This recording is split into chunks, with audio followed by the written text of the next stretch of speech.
നമസ്കാരം, ഞാൻ doctor Vishnu RS. ഞാൻ തിരുവനന്തപുരം പട്ടം SUT ഹോസ്പിറ്റലിലെ കൺസൾട്ടന്റ് നെഫ്രോളജിസ്റ്റ് ആണ്, വൃക്കരോഗ വിദഗ്ധനാണ്.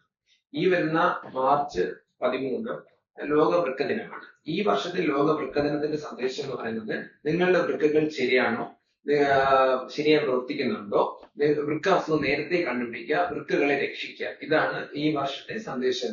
ഈ സന്ദേശത്തിന് പ്രത്യേക പ്രാധാന്യമുണ്ട്. കാരണം ലോകമെമ്പാടും വൃക്കരോഗങ്ങൾ വർദ്ധിച്ചു വരികയാണ്. ജീവിതശൈലി രോഗങ്ങൾ വർദ്ധിക്കുന്നതനുസരിച്ച് വൃക്കരോഗങ്ങൾ വർദ്ധിച്ചു വരികയാണ്.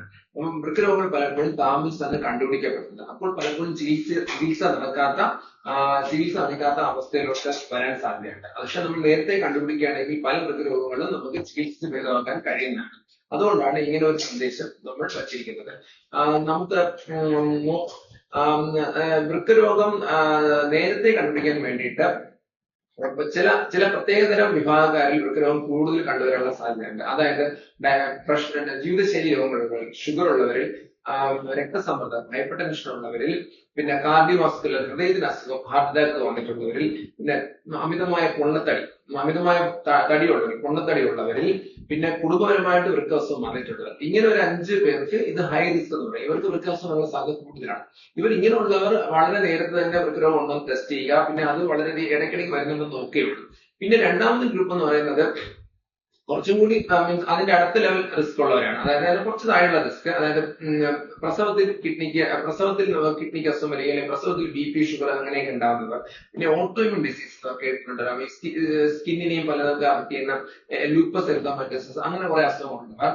പിന്നെ ജനിക്കുമ്പോഴേ പ്രീമച്ചുർ, അതായത് വെയിറ്റ് കുറഞ്ഞ് ജനിക്കുന്ന കുട്ടികളുണ്ടല്ലോ, അങ്ങനെ കുട്ടികൾക്ക് കിഡ്നിയുടെ ഇത് കുറവായിരിക്കും. പിന്നെ ഉള്ളത് ജനിക്കുമ്പോഴേ ജന്മനാ കിഡ്നിക്ക് പ്രശ്നമുള്ളവർ, സ്ഥിരമായിട്ട് കല്ല് വരുന്നവർ, ഇങ്ങനെയുള്ള ആൾക്കാർക്കും ഈ കിഡ്നി അസുഖമുള്ള സാധ്യത കൂടുതലാണ്. പിന്നെ ഇപ്പോഴത്തെ കാലത്ത് ഇതൊന്നും പറയാൻ പറ്റാത്ത 30 വയസ്സാകുമ്പോൾ തന്നെ ഒരു പ്രാവശ്യമെങ്കിലും ഒരു ക്രിയാറ്റിന് നമ്മൾ കിഡ്നി ടെസ്റ്റ് ചെയ്യുന്നത് നല്ലതായിരിക്കും. പിന്നെ കുഴപ്പമൊന്നുമില്ലെങ്കിൽ 2-3 വർഷം കൂടുമ്പോൾ, കുഴപ്പമുണ്ടെങ്കിൽ ഫ്രീക്വന്റ് ആയിട്ട്, ഇതൊക്കെ ആയിരിക്കും നല്ലത്. ഇനി നമുക്ക് എന്തൊക്കെ ടെസ്റ്റാണ് ചെയ്ത് നോക്കാം.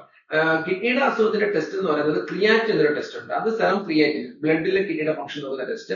പിന്നെ മൂത്രത്തിൽ പ്രോട്ടീൻ ഉണ്ട്, ആൽബുമിൻ ഉണ്ട്, യൂറിൻ ആൽബുമിൻ, പിന്നെ അല്ലെങ്കിൽ യൂറിൻ ആൽബുമിൻ ക്രിയാറ്റിൻ റേഷ്യോ, അല്ലെങ്കിൽ യൂറിനിലെ പ്രോട്ടീൻ ക്രിയാറ്റിൻ റേഷ്യോ. ഈ ടെസ്റ്റുകൾ നമുക്ക് ചെയ്ത് നോക്കാൻ പറ്റും.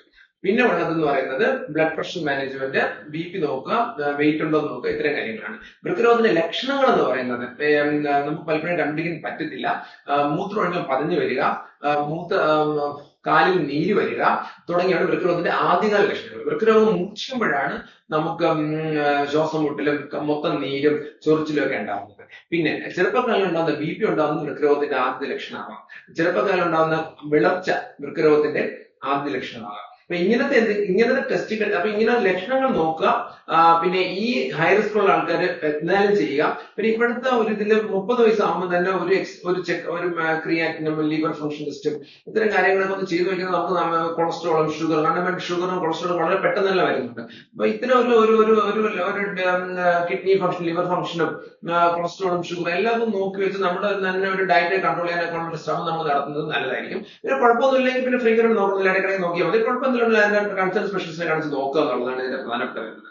ഇങ്ങനെ ഇവർക്ക് ലക്ഷണങ്ങൾ ഉണ്ടോ എന്ന് നോക്കാം, ഹൈ റിസ്ക് ഉള്ളത് എന്തായാലും നോക്കാം. അല്ലാത്തൊരു ഇടയ്ക്കിടയ്ക്ക് നോക്കിയിട്ട് വൃക്കരോഗം നേരത്തെ കണ്ടുപിടിച്ച് അങ്ങനെ ഉണ്ടെങ്കിൽ വൃക്കരോഗ വിദഗ്ധനെ കാണിക്കുക, അതിന്റെ ചികിത്സ എടുക്കുക. വൃക്കയ്ക്ക് വലിയ തകരാറുകൾ വരാതെ നമ്മൾ നോക്കുക. ഇങ്ങനെ വൃക്കകളെ നമ്മൾ സംരക്ഷിക്കേണ്ടതാണ്. കാരണം വൃക്കരോഗം ഇങ്ങനെ വർദ്ധിച്ചു വരുന്ന ഒരു കാലഘട്ടത്തിൽ വൃക്കകളെ സംരക്ഷണം എടുത്തില്ലെങ്കിൽ അത് വലിയൊരു ആരോഗ്യ പ്രശ്നമായിട്ട് മാറാനുള്ള സാധ്യതയാണ്.